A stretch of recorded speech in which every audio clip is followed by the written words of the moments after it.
সবচেয়ে যেটা ভারী নেকি রাখা হবে সেটা হলো সদাচরণের নেকি। ইবাদতের জগতে সবচেয়ে ভিন্ন ধরনের ইবাদত হলো সলাত, নামাজ। সলাত আছে তো সব ইবাদত আছে, সলাত নেই তো কোনো ইবাদত নেই, সব কাটা গেছে। সলাত এমন একটি ইবাদত, নামাজ এমন একটি ইবাদত যে অজু করে আদায় করতে হয়, তো পানি নেই, তো তায়াম্মুম করে আদায় করতে হবে, তো মাটি নেই, এমনিতেই করতে হবে। দাঁড়িয়ে সালাত আদায় করতে হয়, তো দাঁড়িয়ে থাকা যায় না, বসে, তো বসে থাকা যায় না, তো শুয়ে। পরিষ্কার কাপড় পরে সালাত আদায় করতে হয়, তো পরিষ্কার নেই, যে কাপড়ে পেশাব পায়খানা লেগে আছে তাতেই পড়ো। কোনো কাপড়ই নেই, তো উলঙ্গ হয়েই পড়ো। কেবলার দিক করে মুখ করে পড়তে হয়, তো কেবলা বোঝা যায় না, এমনিতেই পড়ো। মানে ইবাদতের জগতে এক আশ্চর্য ইবাদত যে মানুষের কোনো সমস্যা বুঝে না। হজ বুঝে, হজ এবছর করিয়েন না, সামনে বার করেন, সমস্যা নেই।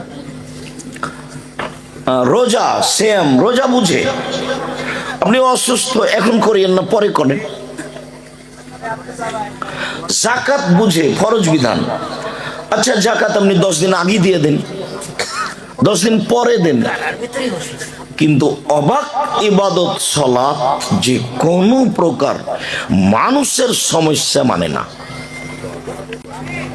এর পরেও সালাতের নেকি যত ভারী, সদাচরণের নেকি তার চেয়ে লক্ষ গুণ বেশি ভারী, মানে অনেক বেশি ভারী।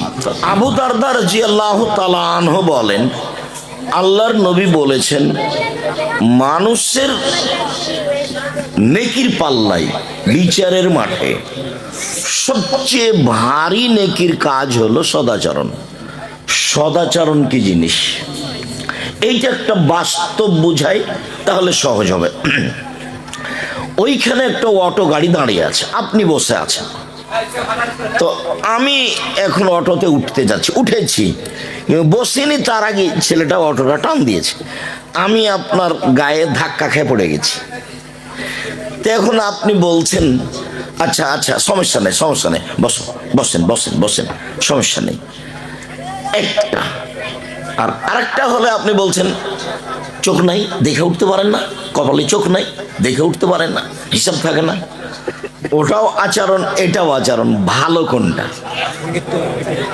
ওটার নাম সদাচরণ, এর নাম হলো সদাচরণ। মানে ক্ষমতা দেখিয়ে, দাপট দেখিয়ে, নিন্দা করে, বিরোধিতা করে, জেল হাজতে মানুষকে দিয়ে, কষ্ট দিয়ে বেঁচে থেকে লাভ নেই। এগুলো হবে সব জুলুম, আর জুলুমের ফলাফল কঠিন। জুলুমের ফলাফলে ফেরাউন ডুবে গেছে 1500 বছর পরেও, 1500 বছর পরেও ডুবে গেছে। আর আপনাদের নেত্রী 45 মিনিট জুলুম করে বেঁচে থেকে লাভ নেই। অল্প সময়, কত সময়? 45 মিনিট দেশ ছেড়ে দিতে হবে। ক্ষমতা দেখিয়ে 2 দিন বেঁচে থেকে কোনো লাভ নাই, দাপট দেখাতে হবে না। অল্প রুজি উপার্জন করেন, ব্যবসা বাণিজ্য বড় করে করেন, কোটি কোটি টাকা ইনকাম করেন, অসহায় মানুষের পাশে দাঁড়ানোর জন্য। সালাত আদায় করে জান্নাত পাবেন, পাওয়া যায়, জান্নাত কিনা যায় না। হজ করে জান্নাত পাওয়া যায়, জান্নাত কিনা যায় না। সিয়াম পালন করে জান্নাত পাওয়া যায়, জান্নাত কিনা যায় না। তাসবিহ তাহলিল জিকির আজকার করে জান্নাত পাওয়া যায়, জান্নাত কিনা যায় না। কোরআন তেলাওয়াত করে জান্নাত পাওয়া যায়, জান্নাত কিনা যায় না। টাকা দিয়ে জান্নাত কিনা যায়, দান করে জান্নাত কিনা যায়। দান, দান করে, তো দান করলে টাকা লাগবে না? টাকা ইনকাম করতে হবে তখন ব্যবসা করে।